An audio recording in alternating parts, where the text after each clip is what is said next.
Good morning. It's almost good afternoon. We're going to go ahead and get started. We'll extend the time, of course, for this virtual meeting till 12:10, so we get our full hour in. The majority of our time will be spent answering questions. My name is Dana Trevathan. I'm superintendent at Turlock Unified, and I want to welcome you and thank you for joining us this morning. We do have another forum scheduled for this afternoon to accommodate folks who need that timeline. Our focus for today and our purpose for being here is really to share our best thinking, collect your input, and answer as many questions as we possibly can. I'll be intermittently looking at some notes that I've written down just so that I can stay on point and be mindful of your time and the fact that I know many of you do have questions that you'd like answered, and that's probably the most significant part of these forums. The format of this meeting today we'll be sharing some information and then allowing you to ask some questions based on that information. Following the forums, our Chief Communication Coordinator, Marie Russell, will be putting together an FAQ with answers to questions. I'll be honest, we will not be answering individual questions on that FAQ, but more consolidating similar questions and doing the best to answer those. We know we can't possibly answer 14,000 individual questions for 14,000 students. That's unreasonable to think so, but we are doing our best to make sure that we're accommodating all students and families to the best of our ability. The FAQs will be posted on our website and then also on several of the social media platforms that TUSD participates on. So I'm going to start out with that we've received a number of inquiries over the last several weeks due to the changes in plans. Our original plan, many of you know, up until last week with the announcement of our public health officer and our governor, was to open traditionally with live direct instruction at our schools and then to offer a hybrid independent learning model for those families that felt not only it was in their students' best interest, but it possibly could have been in their family's best interest to select that model.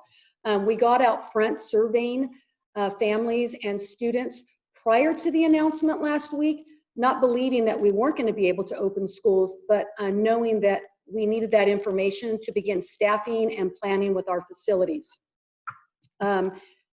Last week, I'm not going to lie, Monday took a different turn with the announcement, the directive received from our public health officer, and then with the governor's announcement on Friday, we quickly had to shift gears from planning for opening with social distancing protocols in place and securing protective equipment to maximizing every opportunity we can to set up all students to be successful for distance learning.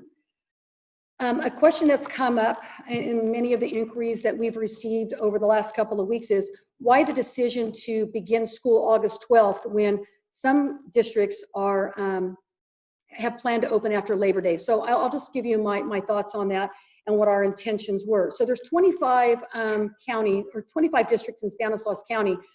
3 districts have elected to open after Labor Day. The 21 other colleagues and myself all reflected on how much learning has been lost since mid-March. We know that our summer school offerings were not as rigorous or in-depth as has been in the past. And so we've got a great deal of learning to catch up on. And the fact is this, parents and students have been reaching out to district administrators, saying, I'm bored. I want to feel engaged again. I want to reconnect to staff. I want to reconnect to schools. I need to feel a part of again. And so pushing that out till after Labor Day, we just felt was not in the best interest of students learning, and we want to get kids reconnected again. The thought of pushing it out, where that came from was all 25 superintendents are extremely hopeful that the month of August will bring some relief and people will be smarter and more mindful of practicing social distancing protocols. And we might be able to see a drop in statistics that would allow us to return back to campuses after Labor Day. I'm just going to give you my best thinking. I am praying and hoping and believing that that may be possible, and that there's nothing more that we would like to see happen. I can't make those predictions, and so we're planning for real time, which is opening school August 12th, and then believing that we will be able to transition students back to campuses in some fashion. Will that be 5 days a week, 6 hours a day? I can't make that prediction, but the goal is that we will begin being able to transition students back after Labor Day if we start to see statistics fall in our county. Our immediate efforts right now are really to ensure that all students and families have connectivity, that they have Wi-Fi access in their homes. You know, it's one thing for us to provide a Chromebook to every single student. It's another thing when a student can't access that Chromebook and be engaged with teachers and with their schools. We learned last spring that we had some issues with that. I will tell you, we learned after the fact. For many of those families who were struggling, we didn't hear from them timely. We weren't set up with Wi-Fi access and devices that we have now, and we're doing our absolute best to prepare every single student. I'm going to ask you that if you are one of those families, which it might be likely that you're not if you're here with us today, but if you know of any families in our districts that are struggling with Wi-Fi connectivity, please, either you or have them reach out to their site principals next week. We're learning and we're creating those accommodations for those families as we learn about them and about student needs through our principals. So please contact your school so that we can begin to work on that as soon as possible. Por favor, póngase en contacto con alguien lo más pronto posible. También tiene aquí a la asistente directora de superintendente Heidi Lawler. Through social or distance learning, I'd like to make this point.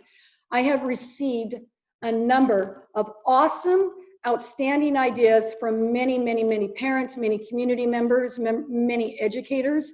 And the fact is this: if you have never put together a master schedule for a school, little alone a master schedule for a district that has 750 teachers, it's difficult to understand the intricacies of putting something like that together that will line up perfectly. And I'm going to say this: until we absolutely know every parent's wish and commitment to the learning model they would like to begin the 2020-21 school year, in that mode, it is difficult for us to make any predictions, promises at this point in time. We have to have commitments from families and students, hence the reason why we're having this forum, so that you can be the most informed and understand the choices that you have. Aligning facilities to staffing, to parent requests, to student needs does not come in nice, neat, tiny little packages. It is a gigantic puzzle. And until we have all the pieces, the defined pieces and the commitment for those pieces, you're not going to hear us be able to offer you any promises today in terms of placement and transitioning from one model to the other. We need numbers and we need participation levels to know what that will look and feel like. So with that said, we have decided to also extend the deadline that was for this Friday for selecting the hybrid model. We're going to extend that and give you an additional weekend. I know that doesn't seem like much, but 2 days might be what some of you need. And the commitment for selecting that hybrid model, independent learning model, will not be required until Monday. That will give our site principals, our HR office, my assistant superintendent of HR, Dave Laddick, more time to work with staff needs, more time to orchestrate who we have, where they can best accommodate students while making sure that they too are accommodated. So I'm going to ask for your patience today while you listen through Heidi Lawler's presentation. Continue to ask questions on the question and answer.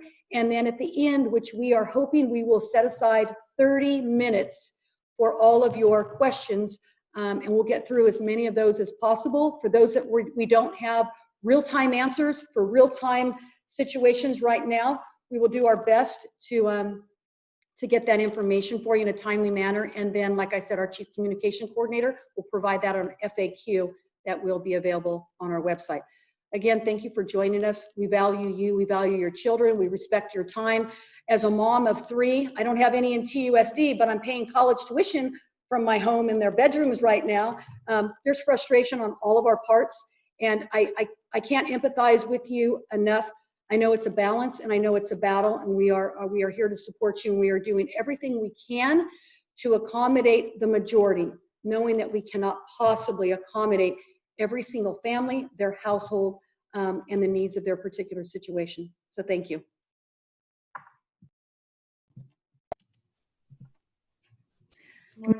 I'm Heidi Lawler, I'm Assistant Superintendent of Educational Services, as Dana said.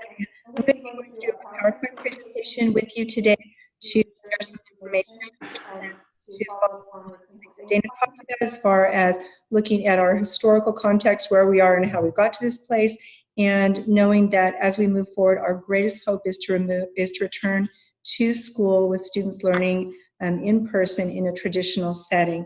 This PowerPoint I'm going to go through fairly quickly to allow as much time for your questions as possible. We think that's the most important part of this forum. And so the PowerPoint will be available to you and will be posted on if you go to our TUSD homepage and then you visit the virtual forum section, and you'll be able to have access to it then.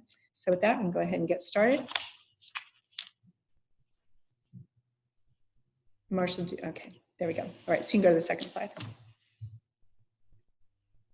So our purpose today is to share our plan and our rationale. Dana spoke to that regarding our opening, describe our learning options and health and safety protocols, as well as technology support, outline next steps to give you some ideas as parents, what you can expect, and then provide that time for questions. With our planning, we have been working on these plans with numerous stakeholders over the course of 5 months, and we so appreciate the efforts that have been provided through our staff members, those who've been involved in our planning team and committees, as well as the parent input through our staff surveys and parent surveys.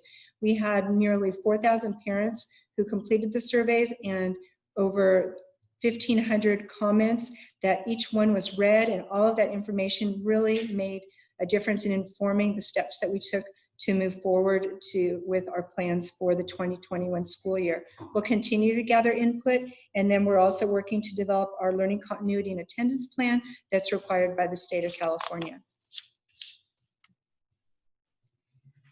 Hopefully most of you have seen this graphic by now. Early on, we developed our learning model considerations, knowing that for numbers 1, 2, and 3, we would be getting state and local guidance to help us determine what we were able to offer for students. Would we be able to have students present in class? Would we need to have social distancing? Or would students need to learn from home? And as Dana shared, we just learned so recently that we will be starting the year with students learning from home. But since we've put a great deal of time and effort into this, we believe that we're going to have an effective means to provide that. We also, from the very beginning of this process, knew that there were going to be parents who were not comfortable with their children coming to school during this school year in any setting, which led to our development of the hybrid learning model, an independent study model, for those students to be able to work independently from home without daily guidance from a teacher. To share just a little bit more detail regarding the 2 models that we'll be starting with, the distance learning model, there will be daily interaction and teaching from the classroom teacher. This is required by law and really will help connect those students, teachers, and the other students in their classes using our adopted curriculum, having focus on social emotional learning, and then providing intervention and enrichment. And we've talked a great deal and continue to talk about learning loss and students who have special needs, but we also recognize there are students who are high achievers, and we want to meet their needs as well. Whether they're students who are enrolled in grade level classes, GATE, or AP, we will be working to ensure that they have that challenging, rigorous curriculum to meet their needs. This model also is specifically designed so it aligns to the traditional school day, so that when students are able to come back in person, it will be a seamless transition.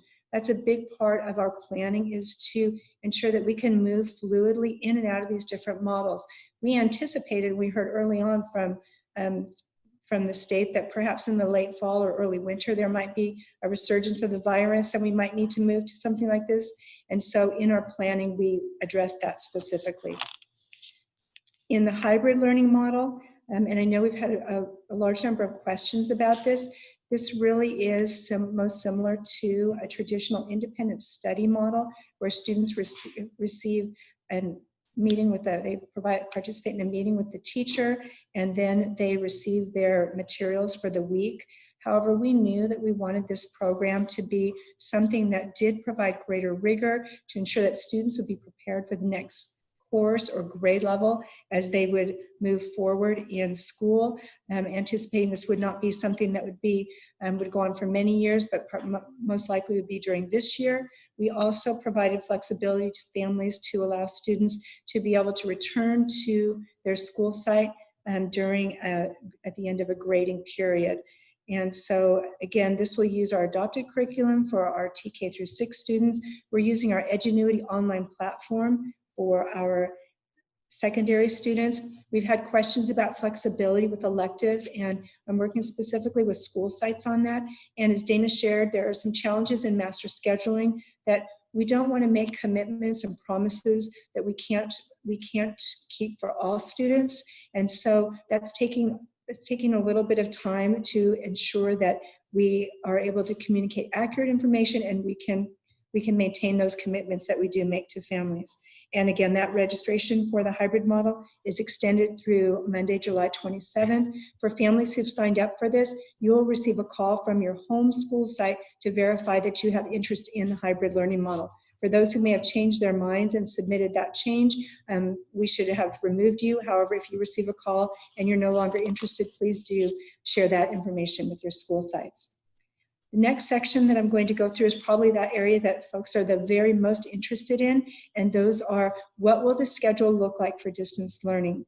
These are draft schedules that haven't been completely finalized, but we had so many questions from parents that we felt it was very important for you to be able to have a look to see, what is the child's school day going to look like? And again, we do want to provide an experience that is as much like traditional learning as possible so that students are prepared for that. We want our students who are in every grade level to be well prepared for that next grade level for 2021-22. I'll take some time to go over the kinder schedule and then not quite as much time on the others. But again, you'll have this available through the website as a resource that you can take some more time and review. So if we look at kindergarten, that sort of salmon colored time is the time when teachers will be presenting directly to the students, starting the day with that check-in for attendance and social emotional learning, which has become an important part of our day, and we recognize that with all of our students. And for most of our elementaries, implementing the toolbox curriculum, which has been very positive and helpful to our students. The next section of the day from 8:40 to 8:55 would be their language arts or Spanish language arts if they're in dual immersion, with direct instruction from the teacher and guided practice. Following that guided practice, there would be time for the student to work independently or for a teacher to engage with them in small groups or to provide intervention and enrichment. Students will have, the kindergarten students then would have a break going into their math period next at 9:45 for that 9:45 to 10 o'clock time for instruction. And then they'll move into guided practice. And so you can see that the pattern that the day takes on Monday, Tuesday, Thursday, and Friday. We'll also have music, art, PE, and enrichment for students daily during those days, as well as designated English language development.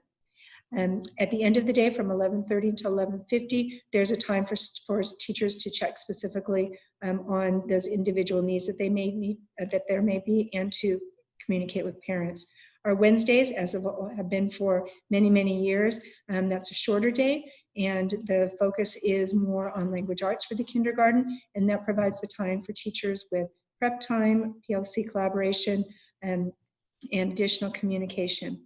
And I wanted to share that with our students, they will also have and will work toward the distribution of all of their regular materials. So any textbooks, consumables, any whiteboards or things like that the students would need to be able to work from home will be provided to them, and we'll work on getting those to families. It is not our expectation or our desire for students to be engaging and working through a computer screen all day long. We want the teacher to be there to be able to have that contact with them. We heard from many, many parents that the best part of distance learning in the spring was that communication with their teachers. It made a great deal of difference to children at every age, to students at every age, because that was the most important aspect, was that communication. And again, this is according to the law, that daily contact with teachers supports that rationale as well.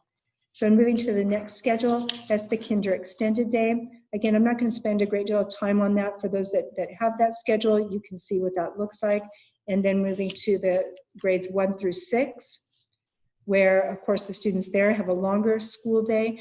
And with all of our students and all of our schedules, the state of California, for both the work that we're doing with distance learning as well as during the regular school year, as grade spans move up, there is a greater amount of time, and that's reflected in this schedule as well. And so the schedule for grades 1 through 6 is very similar to that for kindergarten. However, it's those time periods are extended and the day goes longer as well. And then finally, as we look at our secondary schedules for grades 7 through 12, and students on those schedules would follow that schedule, which would be their traditional schedule if they were attending in person. And this also provides opportunity for us to have students transition back to school when that time comes. And so you can see that throughout everything that we're doing, that's our goal, is to get students back in class. And students here would have the opportunity to have their full schedule so that they'll be well prepared to move forward through their high school careers, and having time for direct instruction as well as independent practice. Moving on to the next section, we wanted to share with you some of those areas that were priority areas from our planning teams. We put together an expanded planning team of nearly 70 individuals and 8 subcommittees who did a great deal of work to identify those areas that they believed were most important for students to be successful in the 2021 school year with distance learning or any model. And so those priorities included focus on refined priority standards, ensuring that the work that we are asking students to do and teachers to teach are those that are most important for them to be prepared, particularly in language arts and math. Implementing a strategic assessment plan to identify loss of learning and provide intervention. We know that students have been out of school for months, that they will have had a loss of learning, and it's crucial for us to identify those areas and then determine how we can make that up and what will the role of the teacher be there. Ensuring student support for English learners and students with disabilities are developed. We recognize that for our English learners and our students with disabilities who are on IEPs, that during the spring that was a difficult time for them, and that distance learning for those students probably is among the most challenging. We will be working to go through an updated process for assessments and for providing the distance learning plan for students on IEPs, working closely with parents and really listening to their concerns and their needs. We've heard from many, many parents of children who are on IEPs and who rely on a variety of services, and this has been an extremely challenging time for them, and we want to do everything that we can to support them as we move into the 2021 school year. We have a team that's committed to doing that and is ready to provide those supports. We also recognize that students and their connection to school is beyond the traditional learning. It's beyond the standards. It's beyond language arts, math, social studies, and science. For many students, the reason that they go to school is to participate in athletics. It's to be engaged in clubs, social activities, extracurriculars, and we are working already. I've already heard from teachers who are in the process of coordinating their leadership teams for different clubs and activities at the secondary sites. We were able to reach out to the Stanislaus County Office of Education regarding their student activities, and they're in the process of developing virtual activities there. We had heard probably a month or so ago from the Foothill Horizons program that they were not going to be providing overnight stays for 6th grade camp, but they developed an entire menu of options that would be available, from going on a single day field trip to having a naturalist in the classroom to doing something entirely virtually. Our 6th grade leadership teachers as well as principals have worked together on that and have identified the naturalist model as that with which we'll move forward for our Foothill Horizons Outdoor Education Science program for 2021. We also consulted with our mental health professionals, and this was an area that we recognized was very, very challenging for students as they've been isolated, disconnected, and for some experiencing trauma. Our mental health professionals believe that we are going to need to put a great deal of effort into our beginning of the year activities with thoughtful transitions to build trust and establish classroom communities. We thought about that in terms of returning to in-person learning. That will be even more essential for our teachers to work through that process with our students as they're working with them remotely. We also are mindful of attending to any concerns related to potential abuse or risk and report that as required. And that's, as mandated reporters, that is a requirement of all school personnel. We also will provide social emotional support through our CARE program for Tier 1, 2, and 3, and then integrate that daily social emotional learning as you saw in the schedule. We received feedback from our health professionals, knowing that we are really going to be looking perhaps differently at how we address health issues in the current year and moving forward. And so their recommendations were to train staff and implement all COVID-19 health and safety protocols. We're in the process now of notifying parents where their children need immunizations or vaccinations. Increasing communication with parents regarding the need to keep sick children at home.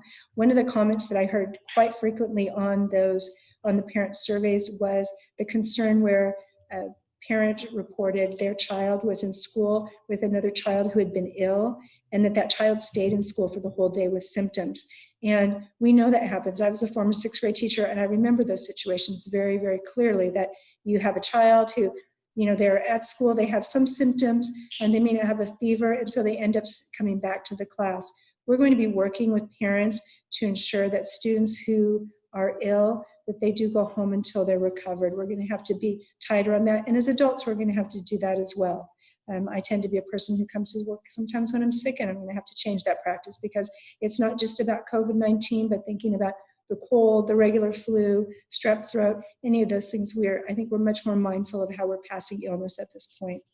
And then we're using updated health office procedures with students and staff for those with COVID-19 symptoms. Finally, for team-wide recommendations, these were those that stood out to everyone: supporting internet access, focus on building positive and meaningful relationships with students and families, increase communication with families, ensure we have two-way communication at all times, prioritize social emotional well-being, and then provide that technology support to students, staff, and parents. Next, I'm going to share some information that comes from our business services office related to personal protective equipment, and then also some of the additional services at school sites. And I won't spend as much time on that, so I want to get to questions. But we have been putting a great deal of effort and time through our business services department and those offices to ensure that we have personal protective equipment for students and staff to meet everyone's needs and keep them healthy and safe, and implementing new sanitation and disinfection protocols. We're already doing those things in our district office and other support offices that have been working through the summer, and that's become part of our routine, and we expect that will be part of the routines at school as well. And increasing personal hygiene standards for hand washing and sanitizing as well. The next few slides have some data for you that, again, I'm not going to spend a long time on this, but you have access to it, just to demonstrate that we are working very hard to secure everything we need for health and safety. This is the list of personal protective equipment. We have the opportunity to purchase some of those ourselves, with the state is allocating some, and the totals that we have are sufficient numbers to meet our school needs. With regard to our maintenance and operations department, they're in the process of putting some things in place to increase health and safety throughout the district and to better inform everybody about social distancing. We have a system of maintenance operations signage that will help to inform and remind everybody about those safe practices when we do have students return to school, but also at this time when we have teachers and staff on campus and in offices. With child nutrition and transportation, we anticipate that we'll continue to provide grab-and-go meal pickup for distance learning and hybrid learning model schedule. We're updating our procedures so that we are reducing contact through the packaging, through the process of purchasing, so that there is less contact between the child and the staff member during that time. With our buses, we'll implement safety and sanitation protocols on all buses when in-person learning resumes. And for all of these additional details as we're moving forward to return to school, we will communicate information to our staff and our parents to ensure that everybody's informed of how that's going to work. And then finally, with regard to business services, our technology services, Dana shared our interest and our efforts to increase connectivity. We know that's essential for students to learn during this time. And so these are areas in which we're working through that. Purchasing hotspots from various providers to supply to students and families. Creating some shared internet connection environments on our campuses, throughout the community, as well as at the university, and then partnering with Charter Spectrum and AT&T for a reduced cost home internet. And then our next steps, as I shared, we are continuing to take feedback. We're in the process and anticipate posting today an additional parent and staff distance learning preparedness survey. We want to hear back, and this is an area where one could share information regarding what parents need. We know that there are needs regarding how to use the Chromebooks, how to access some of the apps and technology, and we want to provide that support, as well as needs in the home to support student learning. We'll verify the interest and register students for the hybrid learning model to get students scheduled for that. And then we'll be going through a process similar to what we had done in the spring to distribute textbooks, learning materials, and Chromebooks to those students who do not yet have them. We'll start the year in a new way by scheduling virtual beginning of the year events, and that could include back to school, some of the Frosh orientation activities. We imagine that our PTAs and PTOs will continue to be engaged, and that they would also be able to participate in virtual events for that with their school sites. And then as we move forward to return to in-person instruction, we're committed to developing a very specific and strategic plan for that, so that we are able to maintain the health and safety of students and ensure that student learning continues. We have a great team in TUSD, our students, our staff, our parents, all working together, and some of the comments that we heard from parents on those surveys really helped to highlight that. Those parents who shared comments such as, we can do this, we're a team, we're working together. They really make us feel optimistic and that we're ready to move forward with this challenge, knowing that our students and their education is crucial, as well as the safety of students, staff, and their families. So that is the conclusion of this presentation. And if Dana has anything that you wanted to add at the end here.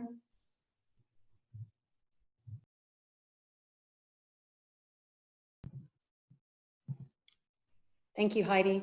The only thing I'd like to add is we have been monitoring the questions that you're asking, and you're asking some very good, relevant questions. I think we are prepared to answer the majority of them. I can tell from the questions on the screen as well, many of you would like to be able to see the schedules again. That's been a repeated question. And so I'm going to ask Heidi to put those up one more time just for your viewing.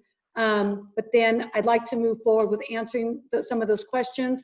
Please know that presentation and those draft proposals, those have not been approved yet. They're our best thinking at this time to maintain student learning and build upon that which we've lost. So we're going to put that back up for you to review again, which may then stem some more questions for you to ask. But that will be posted on our website later today. And then our FAQ summary will also be posted sometime later this week. It may take some time to put that together. So Heidi, if you would post those schedules just one more time for their viewing, that would be excellent. Yes. And Marshall, what I'd suggest too is then to show the kindergarten, then the extended day. That just let's go through each one. So I'd imagine.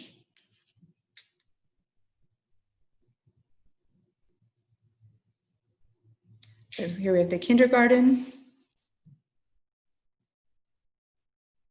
You go to the extended day. 1st through 6th.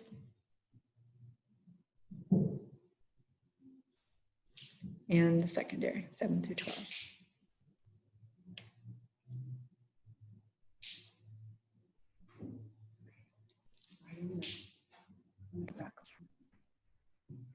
So one of the other things that I'm reading to answer some of these before we start to summarize. So we are aware that Turlock Junior High School has 7 periods, and so that schedule would be, of course, adjusted accordingly.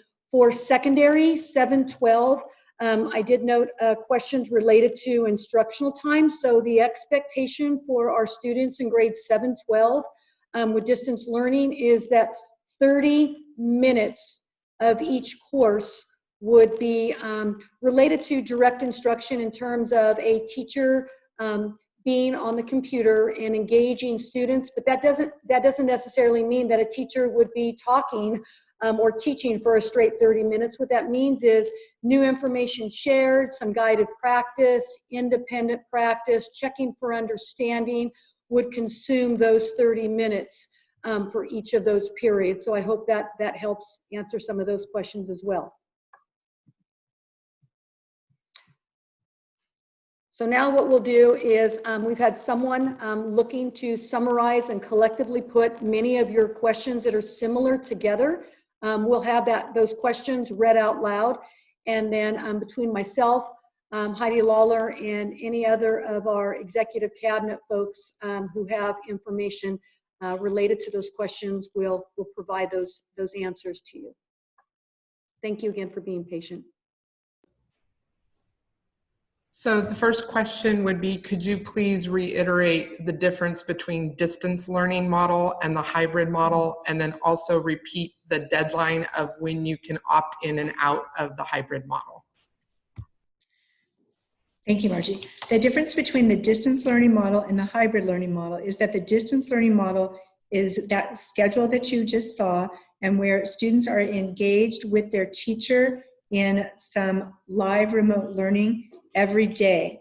They will have communication and contact with that teacher every day during that time, and they have a scheduled, structured day using the core curriculum, which is provided in the district for our TK through 6, and then also core curriculum to secondary, but for each of those courses, course specific for each of the periods of the day of their regular schedule. It mostly closely aligns to that traditional model. When students would return to school, they would have a fairly seamless transition with that, we believe. With the hybrid learning model, that is more, and I would say, just to give some context to it, there have been individuals in the past who participated in an independent study program where there was a packet that was handed out at the beginning of the week by a teacher, an independent study teacher, and the student worked through that at their own pace throughout the week, and then the next week that was turned in, and it was graded and new work was provided.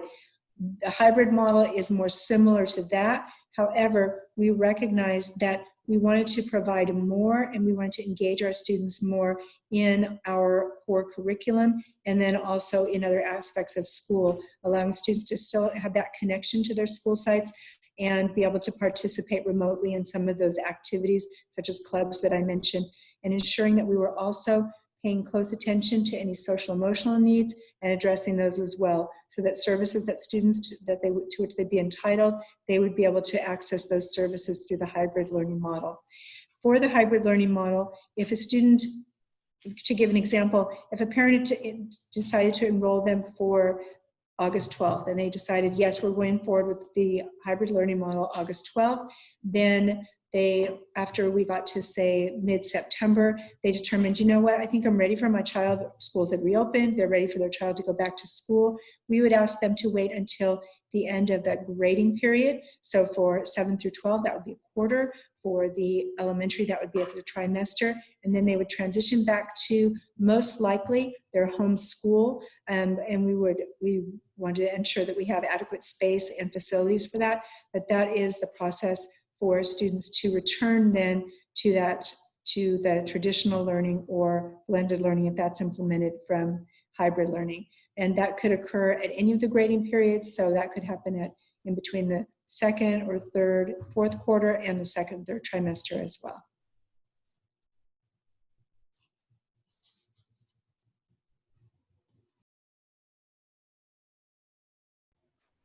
Can you please repeat the deadline on Monday of when they have to submit for the hybrid, the time on Monday?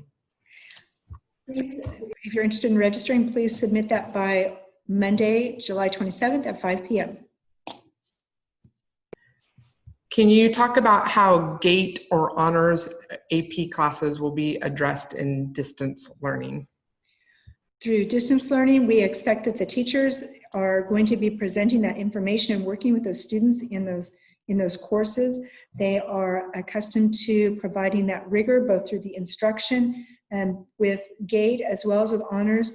Our focus has been over the years on providing more depth as opposed to breadth, and so the expectation would be that students would have opportunities to engage in meaningful work with less instructional time, clearly, but for example, if they were working on a novel study in either an honors course or a GATE course, that perhaps there would be a nonfiction piece that would be associated with that as well, and students working on that rigorous type of analysis through developing the comprehension, and then learning activities that would support that would use the 4 C's of communication, creativity, collaboration, and critical thinking as they would during the regular year.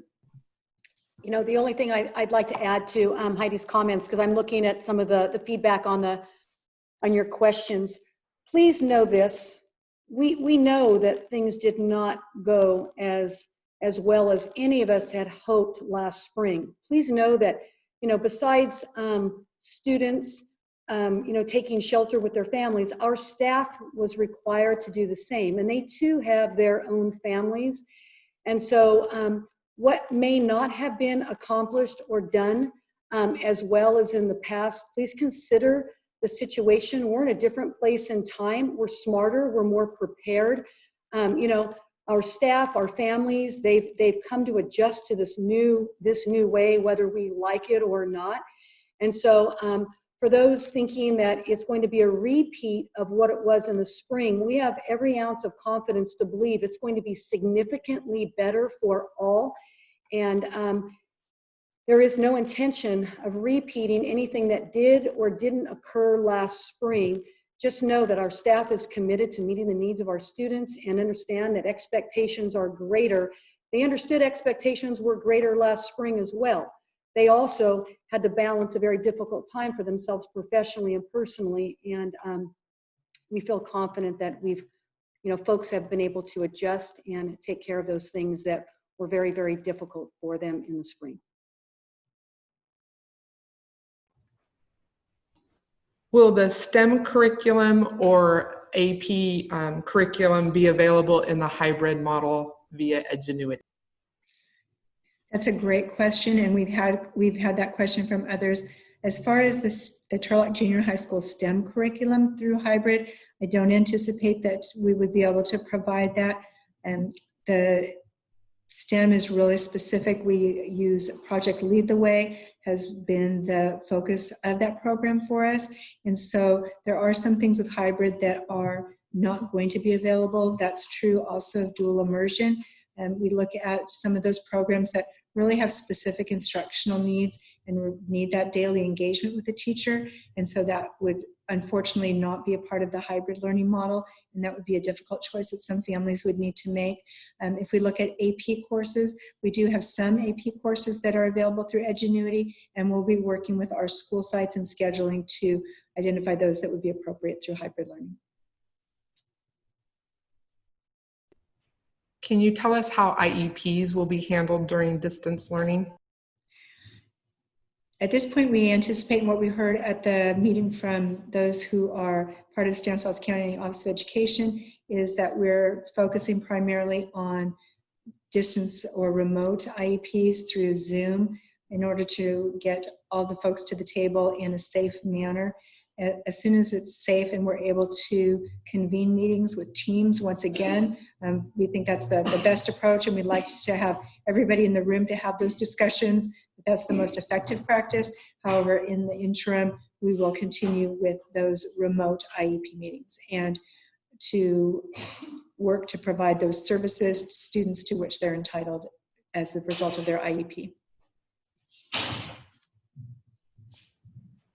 How will distribution of materials work? When will students be able to get their information and know how to log on? We'll be starting that process very soon. Our principals are returning from their summer break. The school offices will be opening up next week, and so we are putting those plans in place as we speak. That was something I think we became pretty adept at, was that distribution of materials, and we have amazing teams at our school sites that have been able to coordinate those efforts, and so that's what we expect will happen prior to the beginning of school. As far as information regarding technology and log on, we'll get that out to students and families as well. I do want to say one of the big learnings, big takeaways that we had since the spring was the importance of having students have their full set of materials available to them. When we left school, we didn't expect that students would not be returning. And so as a result, some classes, they took consumables with them, they took their textbooks, others left them back at school. We know we'll be in a much better place, that students will have everything they need that they would normally have for in-person learning. They will have all those materials at home with them. There's a question about kindergarten and whether there is a PM kindergarten or we are all following the AM schedule. And I'm looking across to Mr. Ladig maybe for a little help on that. We decided we were looking at all AM, because if we do go live, we want distance, right? So, and I will share that there are some things that we're still working through details, as Dana elaborated on with that schedule. And that is our best thinking at this point, but we're still finalizing some of those details and ensuring that we have agreement on that. And then with regard to our kindergarten, the distance learning. Yeah, well, we are still working through the details on that, like you said. We are trying to make sure that whatever we do is consistent. We're able to facilitate the same schedule when we do return to school. So keeping those social distancing requirements in place for when we do come. So we're trying to create a similar schedule that is going to provide some cohesiveness when we have to deal with the fluidity of returning back to school. So there will be more details on that coming shortly. So thank you very much for that question. That's something that we'll make sure that we are paying close attention to. We know that parents will have an interest in getting that information quickly. Can you give us an update on what 6th grade camp will look like this year? So I shared that earlier, that for 6th grade camp, the Foothill Horizons is not going to offer that opportunity for students to stay overnight. For Turlock Unified School District, there will be a nearly week-long program that will involve learning in advance, that will prepare students for 2 days of having a naturalist from Foothill Horizons present. The Foothill Horizons team did an excellent job of putting together a program. They know how important that time is. They are working, just as we are with our virtual learning and distance learning, to put things in place to provide that similar but different experience for students, so that they are able to feel like they're participated and had that 6th grade camp experience with that focus on science learning, which has always been the focus, and knowing that those experts from Foothill Horizons are able to provide that to us. We anticipate scheduling those in the spring months and are in communication with the staff and leadership of Foothill Horizons on an ongoing basis.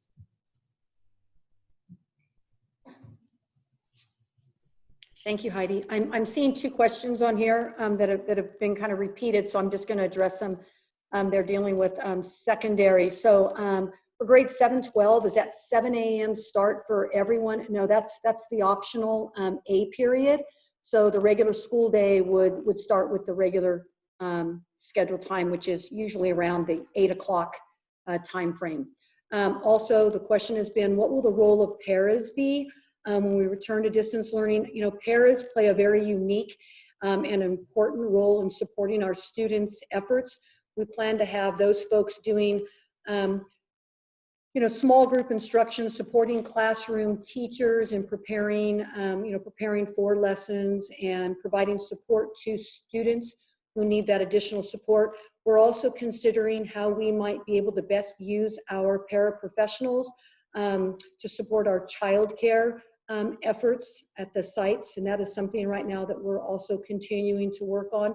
So is there one specific role? Not that I can say, except that their job will continue to be supporting students in one capacity or another. HR will be working with those individuals and site principals to figure out how we can best utilize their expertise and support. Will seniors be able to take work experience this year? At this point, as we start the school year, I don't anticipate that work experience will be part of what the seniors are doing, just because of the nature of experiences with interacting with others and the current situation with regard to the COVID-19. However, as soon as those opportunities are available, we have a strong interest and desire to get those back in place. And we've also talked about what internships and those types of things that we know are so valuable to our seniors. And so as soon as it's safe to do so, those will return to those practices and those opportunities for students.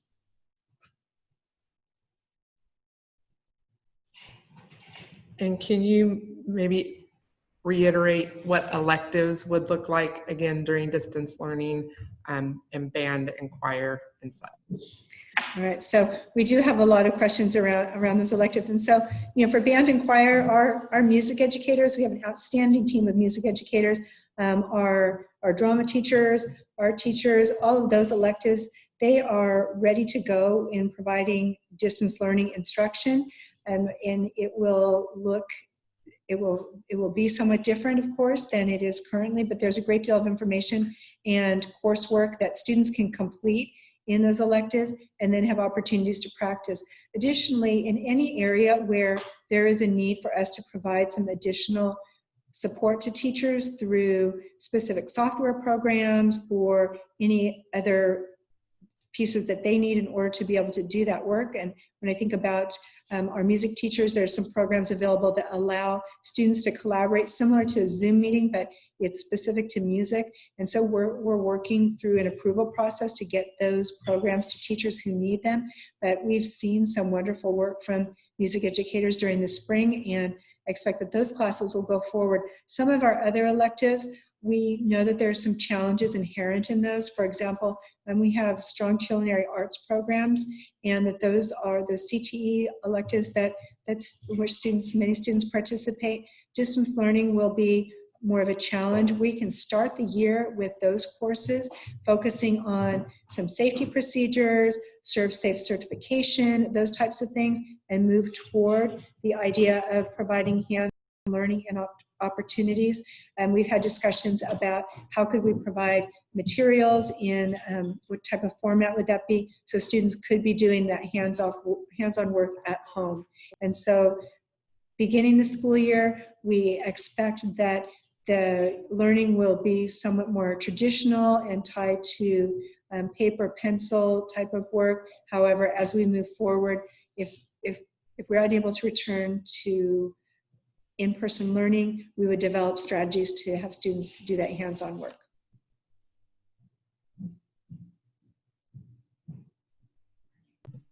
Okay, and the only, thank you, Heidi.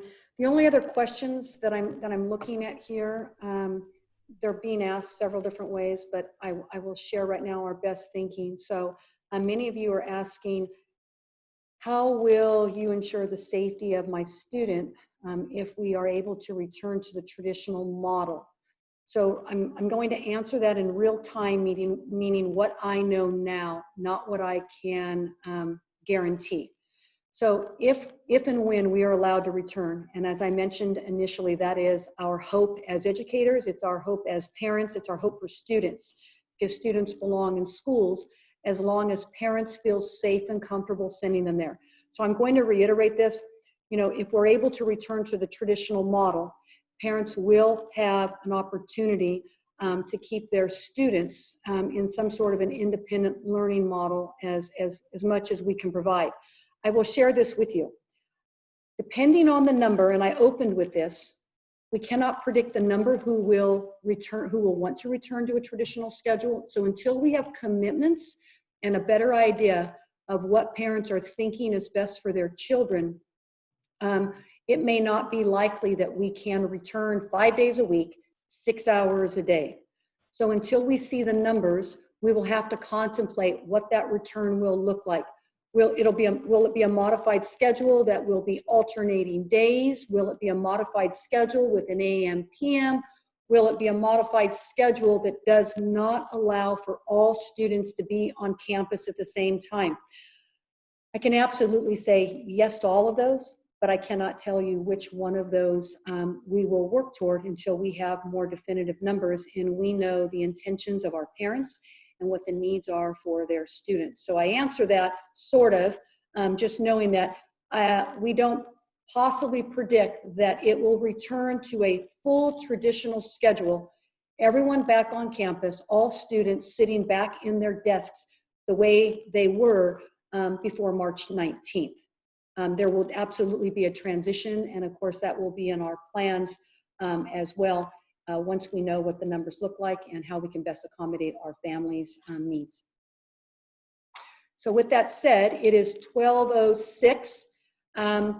We're going to call this forum, and what we will do is any questions that might not have been specifically answered that you provided, my cabinet and I now have some really good ideas in terms of where your interests are and where your concerns still may be. We'll work with our Chief Communication Coordinator to get specific answers to as many of those as we can. Remember, we're going to collectively group them because otherwise we'll end up having 315 responses, which may be a little overwhelming. We'll also combine those with any questions that we receive from our community forum this evening, which takes place from 5:30 to 6:30. I've received some questions and text messages on my phone. If we can be sure to provide a password for that on our website for this evening's forum, and we will absolutely do that as well. Our hope is that we're creating access to everyone and not creating obstacles to participating in this forum. So with that said, thank you very much for joining us. I hope that much of this information has helped you. It's helped clarify some of the questions you've had. It'll help you make better informed decisions for you and your family. All of this information you will be able to find on our website this evening. It sounds like many of you would like some time to go back and review those schedules. Please know they're in draft form. They're proposals at this point. They have not been confirmed or approved, but we are working every day to get those definitive plans in place. Thank you for joining us and for believing in the us in TUSD. Whether it feels like we're working all together in this or not, believe it or not, we are. Many of us have had children in our school system. We know how important it is to have structure in their lives, to have them connected to teachers and students and all those resources and supports that help make being young more doable. And this crazy world right now, we know for sure that like children, adults need that support as well. So thank you for joining us. And if something didn't get answered, feel free to join us again this evening. Thank you. Have a great day.